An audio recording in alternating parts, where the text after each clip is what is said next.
जय श्री कृष्ण, राधे राधे। आप सभी का हमारे YouTube चैनल में बहुत बहुत स्वागत है। आइए आज के इस वीडियो में जानते हैं कि वर्ष 2024 कार्तिक मास कृष्ण पक्ष में एकादशी का व्रत कब धारण किया जा रहा है। तो जानेंगे व्रत के शुभ मुहूर्त के बारे में और पारण के समय के बारे में। व्रत का पारण कब और किस चीज से किया जाएगा, तो आइए जानते हैं इन सभी के बारे में। कार्तिक मास कृष्ण पक्ष में पड़ने वाली एकादशी को रमा एकादशी के नाम से जाना जाता है। आप सभी भक्तों को रमा एकादशी व्रत के ढेरों सारी शुभकामनाएं। आप सभी के जीवन में लक्ष्मी नारायण की कृपा से आप सभी को सभी प्रकार के सुख और समृद्धि की प्राप्ति हो। एकादशी का व्रत भगवान विष्णु और भगवान श्री कृष्ण को अति प्रिय होता है। प्रत्येक माह के कृष्ण पक्ष और शुक्ल पक्ष की एकादशी तिथि के दिन एकादशी का व्रत धारण किया जाता है। इसे एकादशी या 11 व्रत के नाम से जाना जाता है। जो भी भक्त सच्ची श्रद्धा के साथ नियम और निष्ठा के साथ कार्तिक मास कृष्ण पक्ष की रमा एकादशी का व्रत धारण करते हैं, तो इस व्रत के प्रभाव से ब्रह्म हत्या, गौ हत्या आदि के पाप नष्ट हो जाते हैं तथा यह कामधेनु और चिंतामणि के समान पुण्य फलों को प्रदान करने वाली है। इस दिन भगवान विष्णु, माता लक्ष्मी और भगवान श्री कृष्ण का पूजन करना जो कि बड़ा ही पुण्य फलदायी माना गया है। कार्तिक मास कृष्ण पक्ष की एकादशी तिथि प्रारंभ समय जो कि 27 अक्टूबर 2024 दिन रविवार को सुबह 7:20 और एकादशी तिथि की जो समाप्ति है वह 28 अक्टूबर 2024 दिन सोमवार सुबह 7:50 पे। तो हमें शुद्ध रूप से एकादशी व्रत के लिए जो समय प्राप्त हो रहा है, तो सभी भक्तजन 28 अक्टूबर 2024 दिन सोमवार को व्रत धारण करेंगे। 10वीं तिथि के नियम का पालन 27 अक्टूबर को करेंगे। 28 अक्टूबर को एकादशी का व्रत धारण करेंगे और 29 अक्टूबर को व्रत का पारणा किया जाएगा।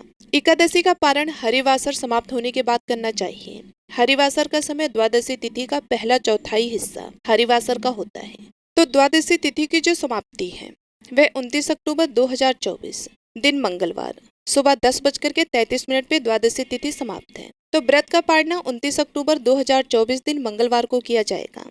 पारणा का समय सुबह 6:31 से सुबह 8:44 तक रहेगा।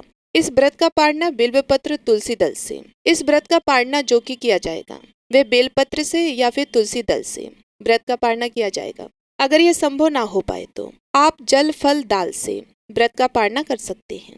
एकादशी तिथि के दिन ब्रह्म मुहूर्त का समय सुबह 4:48 से सुबह 5:09 तक होगा। सूर्योदय का समय सुबह 6:30 और सूर्यास्त शाम 5:19 और राहु काल का समय 28 अक्टूबर को सुबह 7:28 से सुबह 8:50 तक का होगा और 29 अक्टूबर को दोपहर 2:30 बजे से दोपहर 3:54 तक होगा राहु काल का समय। तो राहु काल के समय के दौरान कोई भी शुभ कार्य या नया कार्य नहीं करना चाहिए, यह लाभकारी नहीं होता, इस बात का ध्यान रखें। एकादशी तिथि के दिन नक्षत्र जो कि पूर्वा फाल्गुनी नक्षत्र दोपहर 3:24 तक होगा। उसके बाद उत्तरा फाल्गुनी नक्षत्र होगा। योग जो कि ब्रह्म योग होगा सुबह 6:48 तक। उसके बाद इंद्र योग होगा। इस दिन भगवान विष्णु, माता लक्ष्मी और भगवान श्री कृष्ण का पूरे विधि विधान के साथ पूजन करना चाहिए। इस दिन गंध, पुष्प, धूप, दीप आदि से पूजा करनी चाहिए। भगवान को पीला पुष्प, पीला चंदन अर्पित करनी चाहिए। तुलसी दल भगवान को अति प्रिय होता है, तो उन्हें तुलसी दल भी अर्पित करना चाहिए। जब भी आप भोग भगवान को लगाते हैं तो उस समय तुलसी दल डाल करके ही भगवान को भोग लगाना चाहिए। इस एकादशी के व्रत में जो कि अन्नदान, वस्त्रदान, गौदान, स्वर्णदान, छत्रदान, कम्बल दान आदि का विशेष महत्व माना गया है। जो भी व्रती हैं उन्हें व्रत के दौरान शुद्ध और सात्विकता का पालन करना चाहिए।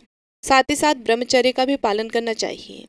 व्रत के दौरान किसी के ऊपर क्रोध नहीं करना चाहिए। अपने मन में किसी के प्रति ईर्ष्या या द्वेष भाव नहीं लाना चाहिए।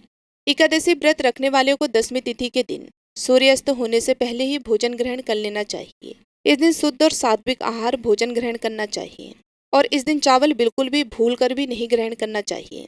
10वीं तिथि के दिन 10वीं की रात्रि एकादशी का व्रत का स्मरण करते हुए भगवान विष्णु के नामों का स्मरण करते हुए सोना चाहिए और एकादशी की सुबह ब्रह्म मुहूर्त में उठ करके नित्य क्रियाओं से निर्वृत्त होकर के गंगा नदी में या फिर घर के नहाने के पानी में थोड़ा सा गंगा जल मिला करके स्नान करना चाहिए।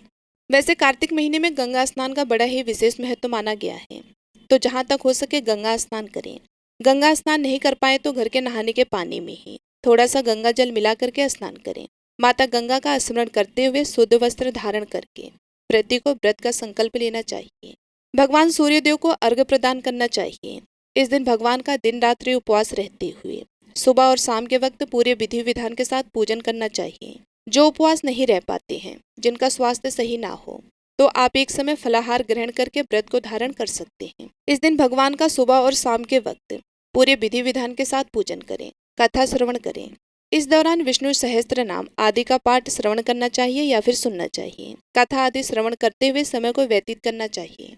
इस दिन ओम नमो भगवते वासुदेवाय नमः या श्री कृष्ण गोविंद हरे मुरारी आदि जप करते रहना चाहिए। इस प्रकार इस दिन भगवान का पूजन करके एकादशी की रात्रि जहाँ तक हो सके जागरण करते हुए समय को व्यतीत करना चाहिए। और द्वादशी तिथि को सुबह उठ करके स्नान करके शुद्ध वस्त्र धारण करके भगवान का पूजन कर लें, भगवान को आरती करें।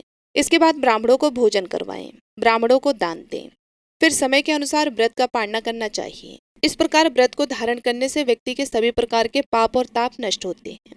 यह व्रत जो कि कामधेनु और चिंतामणि के समान पुण्य फलों को प्रदान करने वाली है, तो इस दिन भगवान का पूरे विधि विधान के साथ पूजन करें तथा साथ ही कथा का श्रवण करें, नाम कीर्तन का जप करें, तो यह बड़ा ही पुण्य फलदायी होता है। तो आशा करती हूँ कि यह जानकारी आपको अच्छी लगी होगी। ऐसे ही ज्ञानवर्धक जानकारियाँ प्राप्त करते रहने के लिए, व्रत पूजा के बारे में जानने के लिए, कथा को सुनने के लिए चैनल पे अगर आप पहली बार आई हैं तो चैनल को लाल बटन दबा करके सब्सक्राइब कर लें। साथ में बेल आइकन घंटी को दबाएं ताकि आने वाली वीडियो का नोटिफिकेशन आपको समय से मिलता रहे।